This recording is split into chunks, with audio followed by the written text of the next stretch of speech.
Hello guys. आज हम constitutional law के बहुत इम्पॉर्टेंट टॉपिक कॉन्स्टिट्यूशनल रिट्स के बारे में बात करेंगे।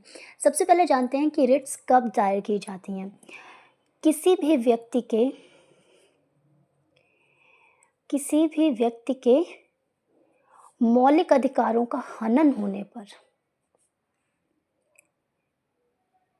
हम क्या कर सकते हैं? रिट दायर कर सकते हैं।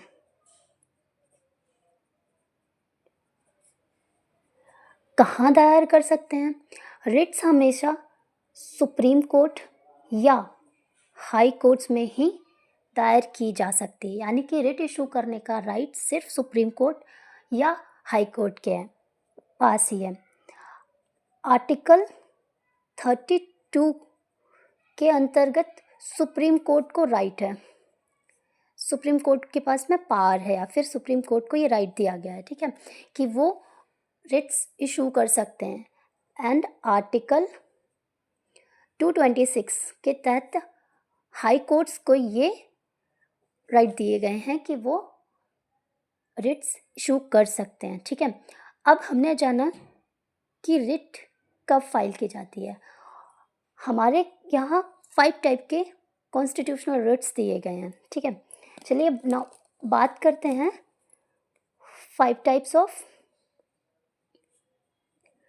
Constitutional Ritz.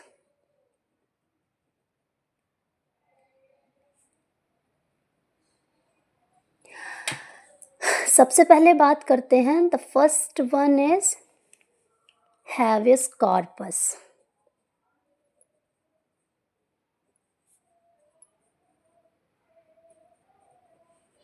जिसको हम बंदी प्रत्यक्षीकरण भी कहते हैं, बंदी प्रत्यक्षीकरण। अब अगर हम इसे सरल भाषा में बोलें तो इसे हम सबसे सरलतम शब्दों में क्या कह सकते हैं?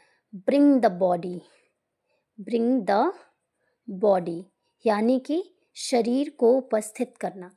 ये रिट कब फाइल की जाती है? किसी भी पर्सन के मिसिंग होने पर, यानी कि जब पर्सन मिसिंग हो या फिर अनलॉफुल कस्टडी में हो। कभी कभी होता है कि किसी पर्सन को अनलॉफुल कस्टडी में ले लिया जाता है।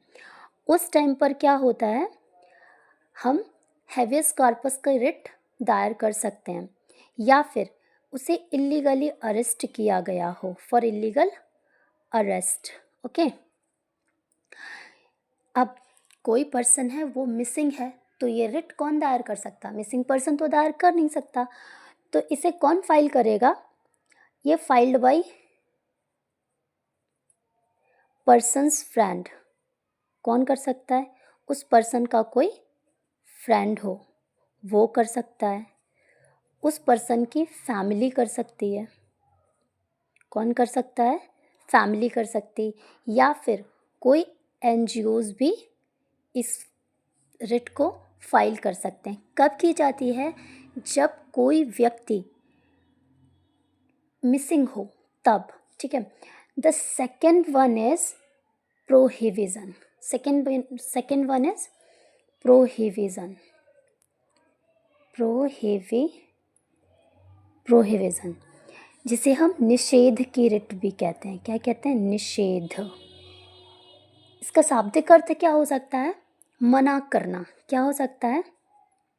इसे हम सरल शब्दों में क्या कह सकते हैं? मना करना। यानी कि ये रिट क्या होती है? To forbid exceeding the powers, यानी कि शक्तियों के अनुचित प्रयोग को रोकने के लिए जो रिट इशू की जाती है उसे क्या कहते हैं? Prohibition. To forbid exceeding the powers. भाई अब किसकी पावर्स, मतलब किसे रोकते हैं? किसे रोकते हैं भाई? इस रिट को इशू कर किसके लिए इशू की जाती है? लोअर कोर्ट्स के लिए। किसके लिए इशू की जाती है? Issue to lower courts only. अब लोअर कोर्ट्स में क्या आते हैं? लोअर कोर्ट्स में सारे लोअर कोर्ट्स आते हैं, ट्राइब्यूनल्स आते हैं, ट्राइब्यूनल्स आते हैं, क्वासी जुडिशियल बॉडीज़ आते हैं, और इनमें डिस्ट्रिक्ट कोर्ट्स भी आते हैं लोअर कोर्ट्स के अंतर्गत। अब आपको ये हमेशा याद रखना है कि प्रोहिबिशन की रिट जो है वो कभी भी किसी पब्लिक अथॉरिटी के लिए नहीं होती है, सिर्फ किसके लिए होती है? लोअर कोर्ट्स के लिए। किसके लिए इशू की जाएगी? लोअर कोर्ट्स के प्रति इशू की जाएगी। अब बात करते हैं third one. The third one is क्यो वारंटो। थर्ड क्या होती है?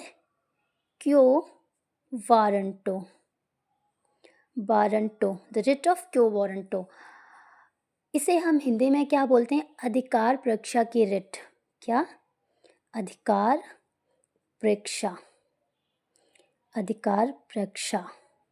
ठीक है। सरल शब्दों में हम इसे प्रश्न करने के लिए उपयोग करते हैं। क्या प्रश्न करेंगे कि किस अधिकार से, अंडर व्हाट अथॉरिटी। ये रिट किसके लिए इशू की जाती है? ये रिट हमेशा पब्लिक ऑफिसर्स के लिए इशू की जाती है, पब्लिक ऑफिशियल्स के लिए।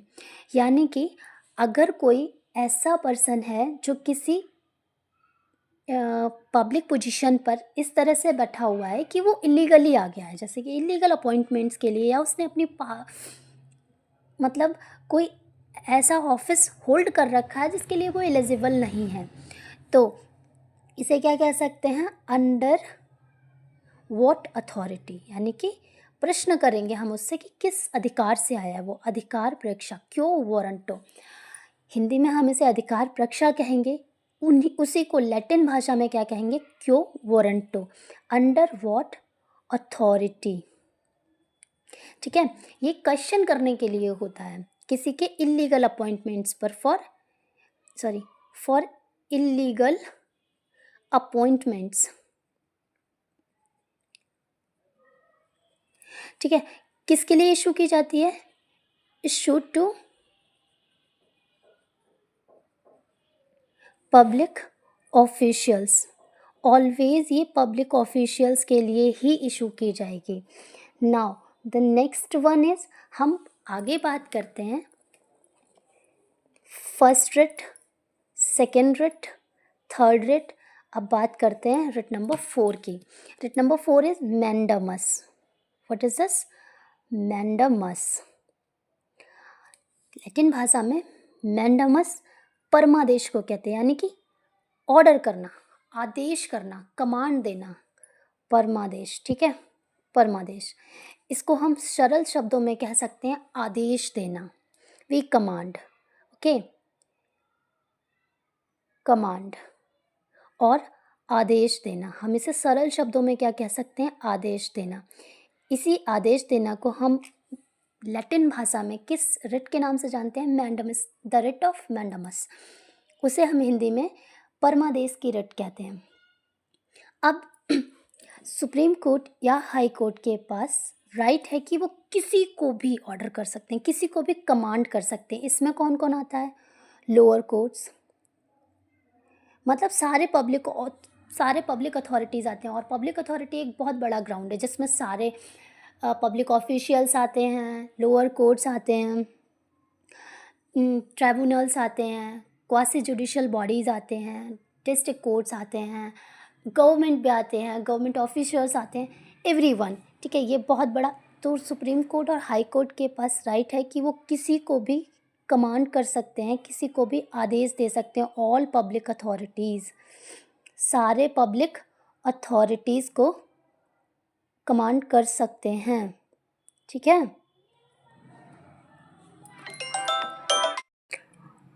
और अब बात करते हैं रिट नंबर 5 की।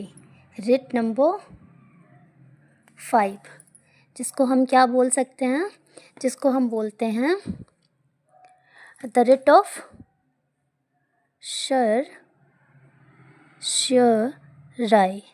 सरसराय, जिसे हम उत्प्रेषण की रिट भी कहते हैं। उत्प्रेषण की रिट भी कहते हैं, द रिट ऑफ सरसराय। इसे हम सरल शब्दों में क्या कह सकते हैं? पता चलना। हाँ, मुझे पता चल गया, यानी कि टू बी इन्फॉर्म्ड। इसमें क्या होता है सुप्रीम कोर्ट या हाई कोर्ट्स क्या करते हैं, लोअर कोर्ट्स की गलतियों को सुधारते हैं। सुप्रीम कोर्ट्स या हाई कोर्ट्स क्या करते हैं, लोअर कोर्ट्स की गलतियों को सुधारते हैं, तो rectify the mistakes of the lower courts, ठीक है, लोअर कोर्ट्स की मिस्टेक्स को करेक्ट करते हैं, लोअर कोर्ट्स की गलती सुधारते हैं, सरल शब्दों में हम ये लिख सकते हैं, ठीक है। अगर आपको किसी लोअर कोर्ट से कोई फैसला मिला है और आपको वो समझ नहीं आ रहा, ठीक है, या फिर आप उससे संतुष्ट नहीं हैं, तो आप क्या कर सकते हैं, हाई कोर्ट या सुप्रीम कोर्ट में रिट दायर करेंगे। कौन सी, सर्वोच्च राय, ठीक है। इसमें क्या पॉसिबिलिटीज़ होती हैं, दो पॉसिबिलिटीज़ होती हैं, क्या दो पॉसिबिलिटीज़ होती हैं, या तो transfer of court to the high court और सुप्रीम कोर्ट, या तो केस को ट्रांसफ़र कर सकते हैं, ट्रांसफ़र ऑफ केस, या फिर सेकंड क्या हो सकता है, cancel the order, quash the order. Quash का मतलब होता है रद्द करना, क्वाश का मतलब होता है रद्द करना, quash the order of lower courts, या तो लोअर कोर्ट्स का ऑर्डर क्वाश कर सकते हैं, यानी कि रद्द कर सकते हैं, कैंसिल कर सकते हैं, या फिर जो केस है उसको हायर कोर्ट्स में ट्रांसफ़र कर सकते हैं। तो आज हमने जाना कॉन्स्टिट्यूशनल रिट्स के बारे में। हमारे पास 5 टाइप्स ऑफ रिट्स हैं। अगर आपके सामने एक क्वेश्चन आता है कि कौन सी रिट्स ऐसी हैं जो सिर्फ लोअर कोर्ट्स के लिए ही इशू की जाती हैं, तो आप क्या लिखेंगे, आपका आंसर होगा द रिट ऑफ प्रोहिबिशन और रिट ऑफ सर्शियराई। ये दो रिट्स सिर्फ और सिर्फ लोअर कोर्ट्स के लिए इशू की जाती हैं, लोअर कोर्ट्स के लिए, ठीक है। अगर आपके सामने कोई क्वेश्चन आता है कि अगर कोई मिसिंग पर्सन है या अनलॉफुल कस्टडी या किसी व्यक्ति विशेष के लिए कौन सी रिट दायर की जाएगी अनलॉफुल कस्टडी के केस में, तो हैवेस कॉर्पस। अगर आता है कि जिसमें सारी पब्लिक अथॉरिटीज़ आती हैं, वो रिट कौन सी है, तो रिट ऑफ मैंडमस। और अगर कोई अपनी पावर्स को एक्सीड कर रहा है तो क्या आएगा, क्यो वारंटो, द रिट ऑफ क्यो वारंटो।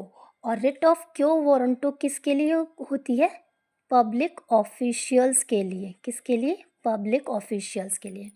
मैंडमस की रिट जो होती है उसमें सारी पब्लिक अथॉरिटीज़ आती हैं, lower courts, public officials, government officers, everyone. तो ये था आज का हमारा topic. Thank you so much, बने रहिए हमारे साथ।